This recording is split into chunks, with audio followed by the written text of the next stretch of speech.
तो स्टूडेंट, स्वागत है आप सभी का एक बार फिर से हमारे इस ऑफिशियल यूट्यूब चैनल में जिसका नाम है सोल सॉल्यूशन। मैं चंदन कुमार हाजिर हूँ आप सभी के सामने अपनी एक और नई वीडियो के साथ। सो गाइस, जैसा कि मैंने आपको अपनी प्रीवियस वीडियो में बताया था कि हम दो ही वीडियो में पूरा का पूरा जो ग्लोबलाइजेशन के इम्पॉर्टेंट क्वेश्चन का कॉन्सेप्ट है, क्योंकि अब 1 तारीख को आपका एग्ज़ाम ही है, तो सारे के सारे जितने भी इंपॉर्टेंट टॉपिक है डिस्कस करेंगे। इससे पहले हमने कौन कौन से चैप्टर्स हैं जो आप सभी के एग्जाम में आ सकते हैं वो भी बता दिए हैं। तो चलिए ज़्यादा देर न करते हुए आज की अपनी इस वीडियो को हम स्टार्ट कर रहे हैं। ये वीडियो उन सभी स्टूडेंट्स के लिए जो बीए प्रोग्राम कोर्स के हैं, 3rd ईयर के एनुअल मोड के स्टूडेंट्स हैं और वो अपने एग्जाम्स की तैयारी कर रहे हैं, चाहे वो बैक वाले बच्चे थे या फिर इम्प्रूवमेंट वाले थे या फिर एक्सेल स्टूडेंट थे। यहाँ पर क्वेश्चन फर्स्ट आप सभी की स्क्रीन पर आ चुका है और इससे पिछले जो वीडियो थी उसका लिंक डिस्क्रिप्शन बॉक्स में है, क्योंकि ये वाला क्वेश्चन बहुत सारे बच्चों को समझ नहीं आया था, इसीलिए मैं इस क्वेश्चन से ही आप सभी को समझाना स्टार्ट कर रहा हूँ। और ये थोड़ी सी बड़ी वीडियो होने वाली है जिसमें आपको कंप्लीटली समझ आ जाएगा और आपको इसके बाद कुछ एक टॉपिक करने होंगे जो कि इस वीडियो के एंड में मैं आपको बता दूंगा। क्वेश्चन आप सभी के सामने यहाँ पर ये लिखा हुआ है कि वैश्वीकरण में असमानता और अस्थिरता को कैसे बढ़ावा दिया है। ऐसे क्वेश्चन बनता है तो वैश्वीकरण ने किस प्रकार से असमानता और अस्थिरता को बढ़ावा दिया है। तो इसमें सबसे पहले वैश्वीकरण क्या है इसकी परिभाषा करनी है। जैसा कि मैंने आपको पहले वाली वीडियो में बताया, वैश्वीकरण की परिभाषाएं यहाँ पर आपको डालनी है, वैश्वीकरण का इंट्रो डालना है और हम बात करेंगे वैश्वीकरण ने असमानता और अस्थिरता निम्नलिखित रूप से बढ़ाए। अस्थिरता और असमानता मतलब अमीरी गरीबी का अंतर, या फिर हम कह सकते हैं एक धनी और एक निर्धन का अंतर, ये बढ़ा है। तो सबसे पहले विकासशील देशों में स्वयं प्रभुत्ता का हनन हुआ है। विकासशील देशों में स्वयं प्रभुत्ता का हनन, स्वयं प्रभुत्ता का मतलब होता है अपने निर्णय लेना। तो विकासशील देशों में बहुत सारे देश ऐसे हैं जो आज अपने जो निर्णय है वो खुद नहीं ले पा रहे, और उनके निर्णय ना लेने पाने का सबसे बड़ी वजह यही है कि विकसित देश इनके देश में आ रही है, अपनी कंपनियां स्थापित कर रही है, अपनी मनमर्जी से उन कंपनियों के थ्रू लॉ बना रही है, बहुत सारे लोगों को रोजगार दे रही है। और जब अगर हमारी सरकार उन कंपनीज पे अपनी मनमर्जी चलाने से रोकती है, उन पे प्रेशर डालने की कोशिश करती है, तो ऐसे में वो टीएनसीज या जो एमएनसीज होती है वो हमारा देश छोड़कर विदेश जाने की बात करती है। इस कारण की वजह से विकासशील देशों में विकासशील देशों का स्वयं प्रभुत्ता का हनन हो रहा है। विकासशील देशों में विकास के नाम पर अर्थव्यवस्था को पूरी तरीके से वो उनकी अर्थव्यवस्थाओं का उपयोग कर रही है और उन्हें अपने मनचाहे ढंग से यूज़ कर रही है। अगर विकासशील देश में उसका विरोध किया तो उद्योग बंद करके देश छोड़कर भागने की बात करती है। सेकेंड पॉइंट है विकासशील देशों में संस्कृति खत्म करती जा रही है। विकासशील देशों की अपनी खुद की संस्कृति थी, आज ये टीएनसीज आ रही है। आज आपको पार्टी करनी होती है तो आज आपके घर पे पापड़ नहीं तले जाते, बल्कि आपको मैकडोनल्ड्स जाना होता है, वहाँ पर आप सभी को पार्टी करनी होती है। तो ये सारी की सारी चीज़ें चेंजेस हैं। हमारी संस्कृति खान पान में भी परिवर्तन आ रहा है, पहनने ओढ़ने में परिवर्तन आ रहा है, और साथ ही साथ अगर हम देखें तो विश्व स्तर पर आज हम लोग क्या है कि अपनी संस्कृति को भुलाते जा रहे हैं और पश्चिमीकरण की संस्कृति जो है उसको अपना रहे हैं। तो विकासशील देशों में वैश्वीकरण के कारण बहुत सारी क्या है समस्याएं उत्पन्न हो रही है, खास तौर पर सांस्कृतिक, जैसे पहनावे पर, खान पान पर, रहन सहन पर, और साथ ही साथ विकासशील देशों में वैसी अपनी संस्कृति को प्रचार प्रसार करने में ताकत कम होती है विकसित देशों के मुकाबले, क्योंकि विकसित देशों के पास अधिक पैसा है, अधिक साधन है, उन साधनों का उपयोग करके वो अपनी संस्कृतियों का विस्तार कर लेते हैं। नेक्स्ट पॉइंट आप सभी के लिए प्रत्येक कार्यों के लिए निर्भर होना। हमें अपने ज़्यादातर कार्यों के लिए विकसित देशों पर निर्भर रहना पड़ता है। जैसे पहले हमें वित्तीय संबंधित प्रॉब्लम है, पैसों की प्रॉब्लम है, तो हमें पैसा ऋण के रूप में चाहिए, तो हमें विकासशील देशों को विकसित देशों से ही मिलता है। तो विकसित देश जो है वो इस चीज़ का फ़ायदा उठाते हैं और अपनी जो भी कठोर या दमनकारी नीति है इनसे बनवा लेते हैं। तो विकासशील देशों के पास इतने संसाधन होते तो हैं, तकनीकें नहीं होती। तकनीकों के कारण क्या है कि इन्हें विकसित देशों के ऊपर निर्भर रहना पड़ता है और उनके थ्रू इनको रोजगार, संचार, परिवहन या स्वास्थ्य, शिक्षा, अन्य तरह के जो साधन हैं इन सब के लिए उन्हें उन्हीं के ऊपर निर्भर रहना पड़ता है और जैसा वो कहते हैं उनकी बातों को मानना भी पड़ता है। इसके बाद में नेक्स्ट है, अगला कॉन्सेप्ट है कि स्थानीय बाजारों में बढ़ती वैश्वीकरण का प्रभाव। जो स्थानीय हमारा मार्केट है वो पूरी तरीके से पश्चिमीकृत होता जा रहा है। देख सकते हम टीएनसीज और एमएनसी ने दुनिया के बाजारों पर अपना कब्जा कर लिया है और विकासशील देशों में उत्पादन विदेशी निवेश के जरिए बढ़ रहा है। और इस विदेशी निवेश जो है ये बाहरी कंपनी आती है और बाहरी कंपनी आज पूरी तरीके से हमारे मार्केट्स में हावी होती जा रही है। इन्हीं के दुकानों की तरह हम अपनी दुकानें बना रहे हैं, इन्हीं की तरह हम अपने यहाँ पर कपड़े बेच रहे हैं, जो सारी चीज़ें हैं उन्हीं की तरीके से हम उन्हीं की चीज़ों को नोट करते जा रहे हैं। अगला पॉइंट है IMF, WB और WTO, इनके द्वारा बनाई गई जो भी नीति है ये हमेशा विकसित देशों को ही फ़ायदा पहुंचाती है, ना कि विकासशील देशों को। तो ये आर्थिक संस्थाएं हैं, ये इसलिए ताकि विश्व में इकोनॉमिक रूप से बैलेंस बनाया जा सके। परंतु विकासशील देशों का कहना है कि ये विकसित देशों ने संस्थाएं इसलिए बनाई है ताकि वो अपने वर्चस्व को इन संस्थाओं के थ्रू स्थापित कर सके। और ये संस्थाएं बहुत हद तक, जैसे अपने द्वारा कोई भी विकसित चीज़ की है इन्होंने, तो उस पर अपना एकाधिकार कर लेती है या फिर पेंटिक नेम ले लेती है, बहुत सारी चीज़ें। आज पूरे विश्व भर में हम देख सकते हैं कि बहुत सारे अधिक शेयर्स हैं जो कि इन देशों द्वारा निर्धारित, या फिर इन जो ये विकासशील देश हैं इन पर बहुत सारे शेयर्स इनके मिले हुए हैं। जैसे कर्ज ले लेते हैं या फिर इनकी तरफ से कोई भी इन्वेस्टमेंट हो जाती है, ये देशों को राज़ी करते हैं। तो ये देशों को तभी राज़ी करते हैं जब विकासशील देशों को फ़ायदा होता है, अन्यथा नहीं। तो इस क्वेश्चन का इसके बाद फिर आपको निष्कर्ष लिखना है। निष्कर्ष के बाद में ये क्वेश्चन हो चुका है आपका समाप्त। अब हम बात करेंगे अगले क्वेश्चन में। अगले क्वेश्चन में आपसे पूछा गया है कि कृषि वैश्वीकरण और विकासशील देश पर प्रभाव। तो आपसे क्वेश्चन ये बनता है कि भाई वैश्वीकरण का कृषकों पर या विकासशील देश की कृषि पर क्या प्रभाव पड़ा है। तो आपको इसमें सबसे पहले आपको ध्यान रखना है कि विकासशील देश जो कि अभी भी औद्योगिक प्रक्रिया से गुजर रहे हैं, अभी भी भारत में लगभग 50 से ज़्यादा % लोग ऐसे हैं जो क्या है अपनी कृषि बेस्ड ही अपनी भूमिका को, अपनी जीविका को निभाते हैं। तो भारत जैसे देश में भी आर्थिक रूप से इतना ज़्यादा औद्योगिकृत नहीं हुआ है, तो बहुत सारे लोग ऐसे हैं जो कृषि से डायरेक्टली जुड़े हुए हैं और उद्योगों के बढ़ने से आज उनको समस्याएं होती जा रही है। जैसे जनसंख्या बढ़ने के कारण में क्या है, बेरोजगारी आ रही है। पहले लोगों के पास निजी भूमि होती थी, तो उन भूमियों का उपयोग करके वो लोग क्या करते थे, वो अच्छी खासी कृषि कर लेते थे। उससे जो भी प्रॉफिट गेन होता था उस प्रॉफिट से अपने परिवार का भरण पोषण कर लेते थे। लेकिन आज बड़े बड़े उद्योग आ गए, कृषि करने में भी बड़ी बड़ी मशीनें आ गई हैं। उन मशीनों का उपयोग वो इस तरीके से करते हैं ताकि जो है उसका फ़ायदा सिर्फ उन्हें मिले, कम से कम मजदूरों को रखना पड़ता है, और जिसका नुकसान जो है वो मजदूरों वर्ग में देखना पड़ रहा है। मजदूरों का बहुत ज़्यादा शोषण हो रहा है और वो कम कीमत पर ही उनको अधिक से अधिक काम करना पड़ रहा है। तो वैश्वीकरण का अर्थ लिखना है। इसके बाद में यहाँ पर आप सबको वैश्वीकरण का क्या अर्थ है क्या नहीं, ये मैंने प्रीवियस वीडियो में आप सभी को बता दिया है। तो आप प्रीवियस वीडियो का स्टार्टिंग में ही चेकआउट करेंगे वैश्वीकरण क्या है। विभिन्न देशों के द्वारा एक विश्व का निर्माण किया जा रहा है। वैश्वीकरण के अंदर हम देख रहे हैं कि हर एक देश क्या है, एकीकृत होता जा रहा है, इंटीग्रेट होता जा रहा है। आर्थिक, सांस्कृतिक, सामाजिक रूप से वो एक दूसरे से जुड़ते जा रहे हैं। तो भाई विकासशील देशों पर कृषि पर क्या प्रभाव पड़ रहा है वैश्वीकरण का। तो सकारात्मक प्रभाव है, इसके नकारात्मक। सकारात्मक प्रभाव ये है कि नई नई तकनीकें मिल रही हैं, नई नई तकनीकों से काम आसान हो रहा है, लेकिन कहीं ना कहीं उन नई नई तकनीकों से, ट्रैक्टर से या फिर ऐसी मशीनों से बेरोजगारी बढ़ रही है, क्योंकि वो मशीनें कई मजदूरों का काम अकेले कर देती है। तो इससे मजदूरों को बहुत ज़्यादा नुकसान हुआ है। हम देख सकते हैं विकासशील देशों में क्या है कि इतना निर्भर नहीं है, इसीलिए सिर्फ और सिर्फ विकासशील देशों में इन तकनीकों का लाभ वही लोग उठा पाते हैं जो अमीर लोग होते हैं, और इस वजह से अमीर लोग ज़्यादा प्रॉफिट गेन करते हैं और गरीब, इन दोनों के बीच में जो खाई है वो खाई बढ़ती जा रही है। एक पॉइंट आप लोगों को ध्यान रखना है। दूसरा है ऋण सुविधा आसान हो जाना। विकासशील देशों के अंदर वैश्वीकरण को अपनाने से ऋण सुविधा आसान हो गई है, लेकिन ये बहुत ज़्यादा नकारात्मक भी पॉइंट है, क्योंकि किसानों को जब भी ऋण लेना होता है तो ये जो विदेशी वैश्वीकरण के थ्रू जो बैंक वगैरह लोन देते हैं, वैश्वीकरण के थ्रू बहुत सारे बैंक हमारे देश में आए, तो ये जो लोन देते हैं प्राइवेट बैंक, तो इनसे क्या करते हैं, कुछ गिरवी रखवाया जाता है, चाहे इनके पेपर्स हो सकते हैं, इनकी सोना चांदी, जो भी इनकी कीमती चीज़ है, और उसी हिसाब से ये इनको लोन देते हैं। अगर वो लोन समय से नहीं चुका पाते तो वो उनकी चीज़ों पर कब्जा कर लेते हैं। तो कहीं ना कहीं अगर हम देखें तो इसका फ़ायदा भी है कि किसानों को समय से पैसे मिल जाते हैं, परंतु आसानी से पैसे मिल जाते हैं, लेकिन उसका नुकसान भी है।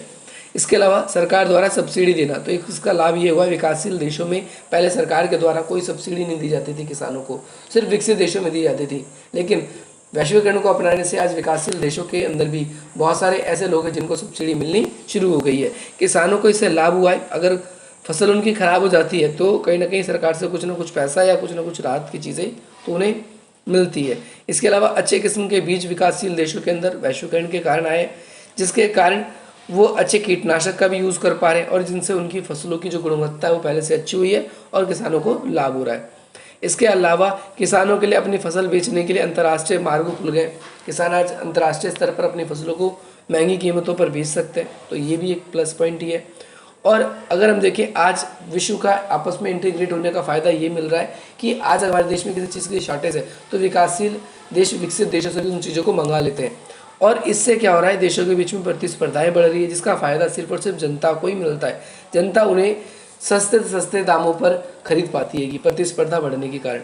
खाद्यान्न संकट पहले हुआ करता था, तो भाई ये खाद्यान्न संकट खत्म होता जा रहा है। विकासशील देशों के अंदर अगर किसी चीज़ की प्रॉब्लम पड़ती है तो विकसित देश उसको उस चीज़ को सप्लाई कर देते हैं। तो ये कुछ बेसिक से पॉइंट्स थे जो आपने समझ में आ गया होगा आप सभी को। अब हम इसके नकारात्मक पॉइंटों के बारे में बात कर चुके हैं, वैसे तो कुछ पॉइंट्स हैं उनको भी देख लेते हैं कि बाहरी उर्वरकों के कारण, जैसे विकासशील देशों के अंदर बाहर से हमने अच्छी अच्छी किस्म के बीज मंगाए, उर्वरक मंगाए, उन पेस्टिसाइडों का यूज़ करके खेतों के अंदर नाइट्रोजन की मात्रा धीरे धीरे समाप्त होती जा रही है। एक पल के लिए हमारी खेतों की उपजाऊ क्षमता तो बढ़ रही है, लेकिन बाद में वो पूरी तरीके से बंजर हो पा रहे हैं।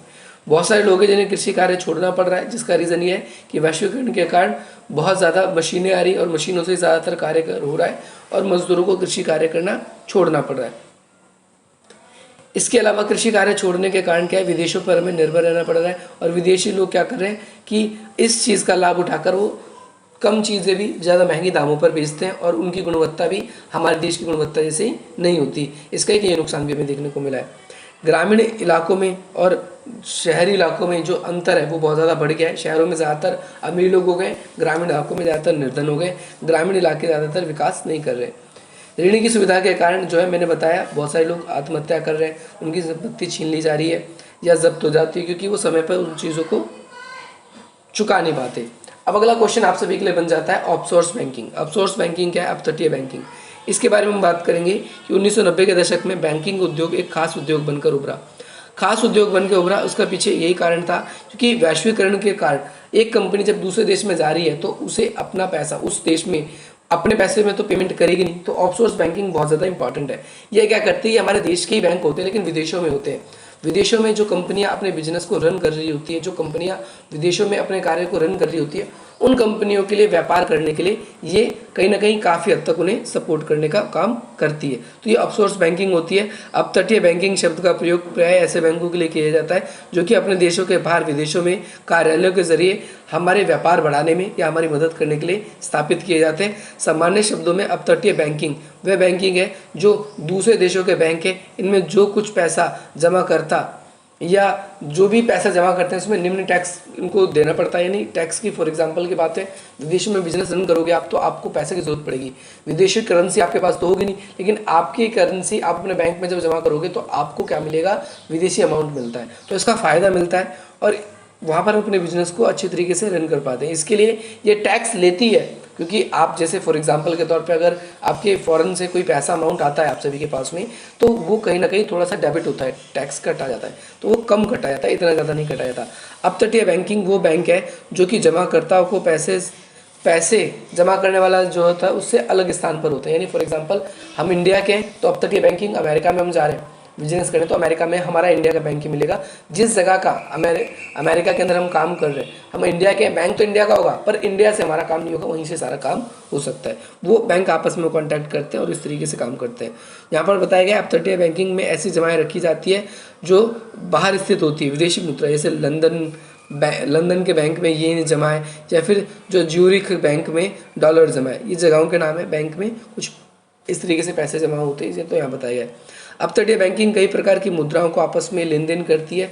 यूरो मुद्रा इसमें सबसे ज़्यादा खास है। ज़्यादातर जैसे कि आसियान, सिंगापुर, हांगकांग, यूरो का अधिक संचालन यहाँ पर होने लगा है और यूरो जो है दोनों ही एक ऐसी मुद्रा है जो कि अपतटीय बैंकिंग में एक्सेप्टेबल है। इसके अलावा जो बैंक यूरो और डॉलर दोनों ही स्वीकार करते हैं उन्हें यूरो बैंक कहा जाता है। अपतटीय बैंकिंग के क्या क्या लाभ हैं, तो अपतटीय बैंकिंग की बहुत सारी सेवाएं प्रदान करते हैं। हमें बहुत सारे लाभ इसके अंदर देखने को मिलते हैं जो कि निम्नलिखित है। सबसे पहला है उच्च स्तर की निजता। ये हमारी प्राइवेसी को बहुत ज़्यादा ध्यान रखते हैं कि हमारा धन जो है किस जगह पर जा रहा है, कहाँ खर्च हो रहा है, इस बात का ये विशेष रूप से ध्यान रखते हैं। और साथ ही साथ कोई दूसरा हैकर या फिर कोई हमारे देश की सरकार भी इसके अंदर अपना इंटरगेशन नहीं कर सकती, इसके अंदर अपना नहीं देख सकती। इसके अलावा आर्थिक अस्थिरता को उच्च सुरक्षा प्रदान करती है। यानी फॉर एग्जांपल के तौर पर हमने अपना पैसा इन्वेस्ट भी किया है तो इंटरनेशनल मार्केट अगर डामाडोल हो रहा है, ऊपर नीचे जा भी रहा है ना, तब भी हमारे पैसे को सिक्योर करने में पूरी तरीके से हेल्प करने में मदद करती है। आर्थिक संकट के दौर में जमा राशि डूब ना जाए इसके लिए पूरा का पूरा आश्वासन देता है कि अभी आपका पैसा नहीं डूबेगा। और इसके अलावा ब्याज की सुविधा प्रदान करता है। आप पैसा जमा कराओगे तो आपको ब्याज भी मिलेगा। और कोष स्थानांतरण यानी पैसा अगर आपको कहीं ट्रांसफ़र करना है तो उसकी भी सुविधा आपको मिलती है। इसके अलावा यदि आपका धन इन बैंकों में है तो वह इलेक्ट्रॉनिक माध्यम से एक कोष से दूसरे कोष पर स्थानांतरित भी होता है, एक स्थान से दूसरे स्थान पर इजीली चला जाता है। इससे कि ऊपर वाला पॉइंट था वो मैंने बताया, ट्रांसफर अमाउंट किया जा सकता है। इसके अलावा हम देखेंगे कि अपतटीय बैंकिंग में हमें दो वर्गों में विभाजित कर सकते हैं इसको। एक अपतटीय शाखा, यानी जो ऐसे बैंक जो पूरी तरीके से निजी होते हैं। एक अपतटीय अनुषंगी, जिसके अंदर जिस भी सरकार का होगा उस सरकार, जिस भी देश में होगा उस सरकार से और उस बैंक का कोलैबोरेट आपस में हो जाता है। ठीक है, तो ये दो तरीके का होता है, पूर्ण स्वामित्व वाला होता है इसमें, और एक आंशिक रूप से होता है, एक अकेले का और एक दो लोगों का आपस में पूर्णतः। अपतटीय बैंकिंग के जो आलोचक है उनका मानना है कि भाई इससे मनी लॉन्ड्रिंग के काम आता है, यानी बहुत सारे ब्लैक मनी जो है इससे जमाएं होती हैं, इसीलिए ये थोड़ा सा बेकार है, ये इनका कहना है। अपतटीय बैंकिंग में मुख्य रूप से अगर केंद्र देखें तो स्विट्जरलैंड है या कैमन द्वीप है। इन द्वीपों में बहुत सारा काला अमाउंट यानी जो ब्लैक मनी है वहाँ पर है। इसके अलावा Jersey, governance of Aizawl of man, कुछ ऐसे क्षेत्र हैं जहाँ पर आजकल अपतटीय बैंकिंग विकसित होते जा रहे हैं। इसके बाद में आप सभी को यहाँ पर निष्कर्ष लिखना है और आप सभी का आंसर जो है वो कंप्लीट हो चुका है। ये वाला क्वेश्चन भी बात करेंगे। अगला क्वेश्चन, विश्व व्यापार संगठन की क्या भूमिका है, इसके लाभ। तो विश्व व्यापार संगठन में अब इसकी संख्या बढ़ गई है, तो आप गूगल पे पर चेक कर लेंगे, 153 नहीं लिखेंगे।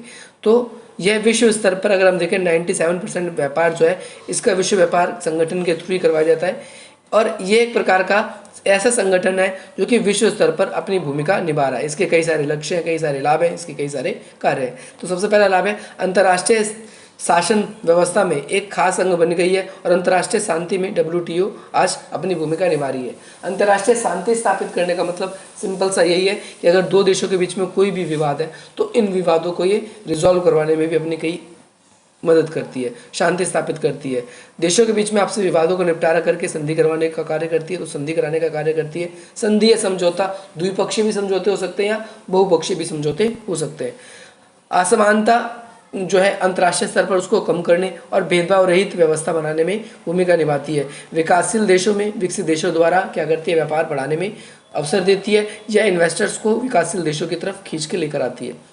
अगला, विकासशील देशों और अल्प विकसित देशों के लिए अर्थव्यवस्था मजबूत बनाने के लिए WTO का जो सचिवालय खुद ही जांच करता है और सहयोग भी करता है, उन्हें हेल्प करता है। इसके अलावा सदस्य देशों के बीच में वार्ताओं की भूमिका, या इसके जब सम्मेलन होते हैं WTO के, तो सदस्य देशों के जो भी सदस्य देश हैं उनके बीच में वार्ताएं स्थापित करवाता है। तो ये एक शॉर्ट नोट के लिए क्वेश्चन था। अब हम बात करेंगे विश्व बैंक के बारे में कि वर्ल्ड बैंक क्या है, इसके बारे में। तो वर्ल्ड बैंक, जिसे हम WB के नाम से भी जानते हैं, और ये दूसरे विश्व युद्ध के बाद में अमेरिका तथा मित्र राष्ट्रों ने चाहा कि भाई अंतर्राष्ट्रीय स्तर पर विश्व युद्ध के कारण अर्थव्यवस्थाएं हर एक देश की बहुत ज़्यादा खराब हो गई है, तो उन डूबती अर्थव्यवस्थाओं को तिनके का सहारा देना है, यानी कि भाई विश्व के जो युद्ध के कारण जो अर्थव्यवस्थाएं खराब हो गई हैं उन युद्ध की वजह से उस अर्थव्यवस्था को सुधारना है। इसकी वजह से आपको पता है सेकेंड वर्ल्ड वॉर 1 सितंबर से 1939 से 2 सितंबर या 2 सितंबर करेंगे 2 सितंबर 1945 तक चला, और जिसमें ज़्यादातर देशों की अर्थव्यवस्थाएं खराब हो गई।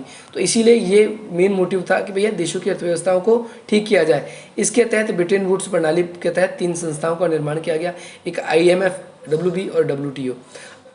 WTO पहले WTO नहीं होता, इसका नाम ITO था, और ITO जो है उसके बाद में जब ITO में कुछ चेंजेस हुए तो ITO, क्योंकि इसके अंदर अमेरिका की संसद ने इसको पास नहीं होने दिया था, मैंने आपको पहले भी वीडियोज़ में बताया, तो इसमें कुछ परिवर्तन करके आगे गैट नाम रखा गया था, और गैट को भी आगे चलकर 1995 में WTO नाम दे दिया गया था। तो विश्व बैंक जो है 1944 में इसका फॉर्मेशन हुआ, और 5 बैंकों से मिलकर ये बना है। सबसे पहला अंतर्राष्ट्रीय विकास एवं पुनर्निर्माण बैंक निर्माण IBRD, और अंतर्राष्ट्रीय विकासीय मंच IDA, ये 2 बैंक सबसे प्रमुख है इसके अंदर। और इसके बाद में अंतर्राष्ट्रीय वित्त निगम IFC, बहुपक्षीय निवेश गारंटी संस्था MIGA, और लास्टली आप सभी को याद रखना है पांचवा निवेश विवादों को सुलझाने के लिए अंतर्राष्ट्रीय बैंक, जिसे बोलते हैं ICSID। ये इसके बाद में दूसरे विश्व युद्ध के बाद में विभिन्न देशों की अर्थव्यवस्थाओं को सुधारने के लिए, खासतौर पर जर्मनी, फ्रांस, ब्रिटेन, इन सभी देशों की अर्थव्यवस्था को सुधारने में इसने काफ़ी ज़्यादा हेल्प करी। ठीक है, आपको ये याद रखना है। गरीब देशों के बीच में गरीबी कम की जाए, इसके लिए लगातार कार्य करता है ये, और खासतौर पर दक्षिण अफ्रीका और दक्षिणी अमेरिका के देशों के अंदर युद्ध से प्रभावित जो भी देश हैं उनमें जो भी प्रॉब्लम है उन प्रॉब्लम को रिजॉल्व करवाने में इसकी मदद करता है, ताकि वहाँ पर लोगों के लिए फूड वगैरह की या इकोनॉमी जो जिनकी डाउन जा रही है उनकी इकोनॉमी को ठीक कर सके। अगला, वैश्विक और क्षेत्रीय मुद्दों पर जैसे संक्रमण बीमारी है, विश्व व्यापार को प्रोत्साहन देना, इन सब मुद्दों पर ये कार्य करता है। विकासशील देशों में तकनीकी और वित्तीय सहायता प्रदान करता है। इसके बाद में विकासशील देशों के अलावा अरब देशों के लिए भी विकास के लिए कार्य करता है। इसके बाद में विकास जो विश्व बैंक है उसका कोई निश्चित बैंक नहीं है, ये दो परस्पर बैंक मैंने बताया स्टार्टिंग में, IBRD और IDA, इन दोनों से मिलकर बनाए। इसके अंदर 185 देश आते हैं। अब तो ये गूगल पे डाटा चेक कर लेंगे, हो सकता है डाटा बढ़ भी गया हो या कम भी हो गया हो, मैंने स्टार्टिंग में भी बताया था। इसके अलावा अगर हम देखें तो इसका एक कार्य ये भी है कि ये सतत विकास को बढ़ावा देने में मदद करता है। IBRD में निम्न और मध्यम स्तर दोनों प्रकार के बैंक आते हैं, जो कि क्या है, ये बेहद कम ब्याज पर ऋण देते हैं। क्या करते हैं, बेहद कम ब्याज पर ऋण देते हैं। IDA सिर्फ गरीब देशों में शामिल, इसको जो IDA है ये सिर्फ गरीब देशों की हेल्प करता है, और इसमें 185 सदस्य देश हैं।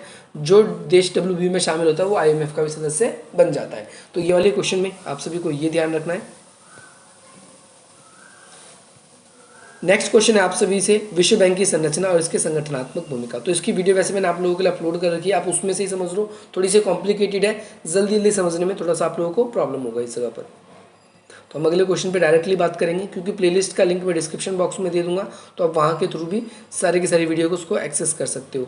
विश्व व्यापार संगठन WTO, इसको एक बार पढ़ लीजिए। आपने वैसे कार्य तो वहाँ पर पढ़ लिए। उसका इंट्रो क्या है कि विश्व व्यापार संगठन 1 जनवरी 1995 में अस्तित्व में आया। इससे पहले वे GATT के रूप में था। किस रूप में था, GATT, जिसे हम बोलते हैं GATT, general agreement trade on tariff.